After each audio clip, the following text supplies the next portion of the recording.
নাগেশ্বরীতে শুরু হল প্রাথমিক বিদ্যালয় গোল্ড কাপ ফুটবল টুর্নামেন্ট।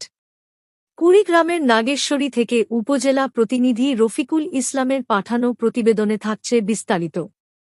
কুড়িগ্রামের নাগেশ্বরীতে জমকালো আয়োজনের মধ্য দিয়ে শুরু হয়েছে প্রাথমিক বিদ্যালয় গোল্ড কাপ ফুটবল টুর্নামেন্ট। উপজেলা প্রাথমিক শিক্ষা অফিসের আয়োজনে আজ শনিবার কুটি পায়রাডাঙ্গা সরকারি প্রাথমিক বিদ্যালয় মাঠে বসেছে খুদে ফুটবলারদের এই মিলন মেলা। উদ্বোধনী দিনে মাঠ জুড়ে ছিল উৎসবের আমেজ।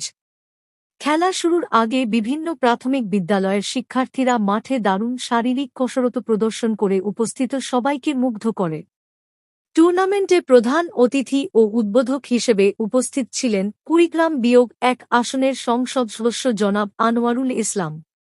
অনুষ্ঠানে সভাপতিত্ব করেন নাগেশ্বরী উপজেলা নির্বাহী কর্মকর্তা ভারপ্রাপ্ত বদরুজ্জামান রিশাদ। এছাড়া শুভেচ্ছা বক্তব্য রাখেন উপজেলা প্রাথমিক শিক্ষা অফিসার লুৎফর রহমান, উপজেলা বিএনপির আহ্বায়ক সহকারী অধ্যাপক গোলাম রসুল রাজা সহ আমন্ত্রিত অন্যান্য অতিথিবৃন্দ। উদ্বোধনী ম্যাচে মাঠে নামে নাগেশ্বরী পৌরসভার কুটি পায়রাডাঙ্গা সরকারি প্রাথমিক বিদ্যালয় বনাম সন্তোষপুর ইউনিয়নের গোপালপুর ১ নং সরকারি প্রাথমিক বিদ্যালয়।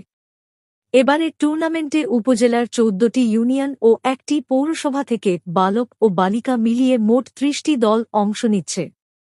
আগামী ৪ মে ফাইনাল ম্যাচ ও সমাপনী অনুষ্ঠানের মাধ্যমে এই আয়োজনের পর্দা নামবে। খুদে ফুটবলারদের পায়ে বলের এই লড়াই গ্রামীণ ক্রীড়াঙ্গনে নতুন উদ্দীপনা সৃষ্টি করেছে।